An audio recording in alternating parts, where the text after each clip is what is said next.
You're stuck indoors, yet you have a new dog or a new puppy that you want to socialize properly and you don't know how. I'm going to give 5 ways that you can easily start socializing your new puppy or your new dog indoors. Proper socialization does not always mean direct contact with another new dog or another new human. In fact, you can start developing a confident, well-rounded and socialized pup without really leaving your property. And before I jump into the first one, make sure you stay tuned until the end because I'm going to give you some best practices. And the first category is physical stimulation. And what I mean by that, come here, Finnegan.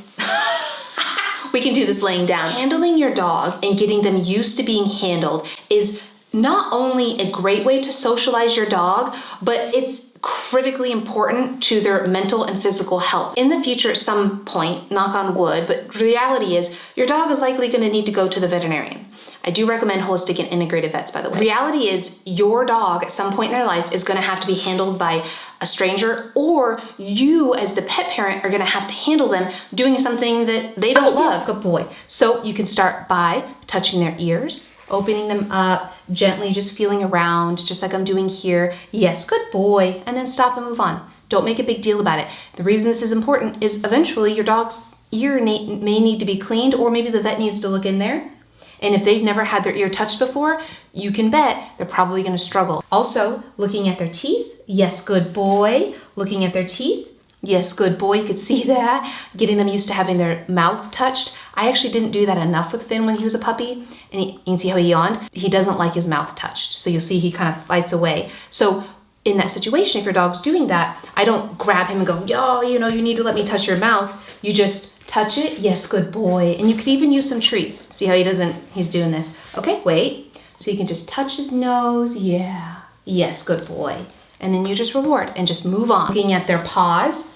Sometimes dogs, yes, good boy. He doesn't like his paws touched, but he'll deal with it and he'll allow me. And of course, with the paws comes nail clipping and just getting them used to, pulling their paws apart gently, like, just kind of spreading it a little bit, feeling in between their paws and just feeling them all over, petting them all over so they're used to having their hind area touched. Again, gently, and don't overdo it. Don't go crazy. Just do it in short bits, but do this 3 times a day, every day. Next category is people. And you may be thinking, wait, I thought this video was how to socialize your dog when you can't really go outdoors. And you're right. When you are able to go outside and go out and about in public or have friends over, I find it extremely valuable to give your dog or your puppy experience around a variety of different types of people, different sizes, ages, shapes, smells, wearing different things, etc. But if you can't do that, it doesn't mean you can't start this people socialization process. So here's how you do it. If you have 2 or 3 people in your family and you're all having to stay indoors, try wearing different things. It sounds silly, but have you ever had a situation where you've seen a dog start barking at one of your family members because they have a totally different outfit on?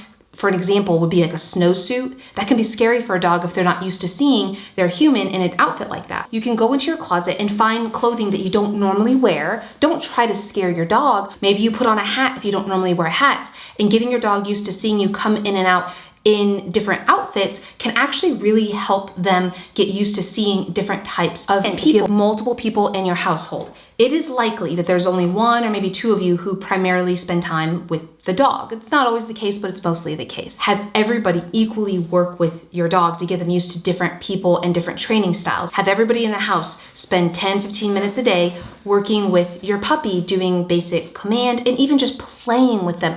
Getting used to having that one-to-one interaction with a different human in the same family can help majorly. The next category is sound. So how many of you have ever seen a dog or have had a dog? Comment below that when an ambulance drove by or a boom from fireworks went off on 4th of July, your dog was scared, and you want to try to make sure that your dog today isn't like that. You have the ability in your home or your apartment or your condo right now to make a variety of sounds and help your dog be more confident with them. You can drop things on accident. You can run the dishwasher. You can run the vacuum. You can open and close the front door without anything happening, right? Like a lot of dogs react when the front door's open, but that's because the only time you open the front door is when you leave or when you come home or when there's a new package, and all of those things can be very exciting or scary for a dog. Open up that damn front door 10 to 15 times in a day, and when your dog doesn't react, reward that heavily. My dogs, I'm guilty of this. I never take out their leashes unless I'm gonna walk them or if I'm gonna clean the leash. That's a mistake that I've made, and it's something I'm working on, because now every time I pick up the leash, they start freaking out. But what you can do to help desensitize that today, especially if you can't go outdoors, is take their leash and move it around and let nothing happen because of it. That way there's a little bit less of a reaction and a little bit less of excitement every time they hear the leash. If you do this enough, it desensitizes that. In addition to that, if you are able to go outside on a balcony, if you're in an apartment, or if you're able to go out in your front yard, what I recommend is take a blanket and go sit in your front yard and spend some time out there just working on basic obedience, sits, downs, touch, stays, and just playing some tug of war. Because what will happen is, undoubtedly, if you're in a neighborhood or if you're on a balcony, there's going to be cars that drive by. There's going to be an ambulance maybe in the distance. There's going to be people riding bikes riding by, or people walking by, different dogs. And while you may not be able to go out and about like normal, because maybe you're like me and you're shelter in place, you can sit in your front yard safely, put a blanket down. Even if your dog hasn't had all their vaccines, with my puppies, I'd absolutely let them go in my front yard. That's how I was confident, because to me, getting them socialized and confident with different sounds and noises was worth the small risk of putting a blanket in my front yard or even in my backyard and going out and working. Before I go into the pro tips, if you are enjoying this so far and you're finding value, please click that subscribe button and turn on that notification bell. It really helps on our mission to save all the damn dogs. Now for fun. The fourth category is fun. Have fun with your dog at home. That's a great way to socialize them, because a lot of people don't realize before they get a dog or a new puppy, not all dogs are born knowing how to play. That is on us as pet parents to teach them. So get a variety of different toys and don't have them all out at once. Use one at a time. And understand that many dogs, especially those that are not toy motivated, can take weeks up to months to really learn how to play with a specific toy. If you want brain games or different ways to play with your dog, click the video link up here. And I have videos on how to tire your dog out in under 15 minutes. If you are not able to go out in your neighborhood, you can click that video linked up here. Now for the mind. There's no better time, in my opinion, for you to start working with your dog. What I want you to do is acknowledge and think about the things that your dog could improve on, or if you have a new puppy, think about the things that are most important to you. Potty training, crate training, which if you want a crate training video, click the link up here. And if you want a video on potty training, which has worked for thousands and thousands of you, click the video linked up here, or you can go watch it afterwards. They'll all be linked down below for you.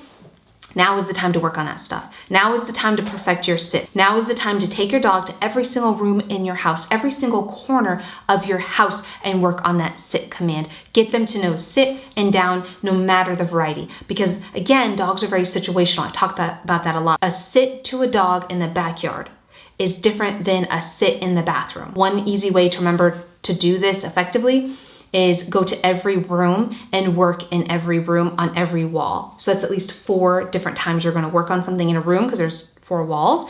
I have a video linked up here on how to do that in detail if you want. Let's go into a quick pro tip. Before you work on any of this, I highly recommend to get some of your dog or your puppy's pent up energy out. By doing that, you're getting their kind of nervous energy and their excitement and their anxieties pressed down so they can focus on you.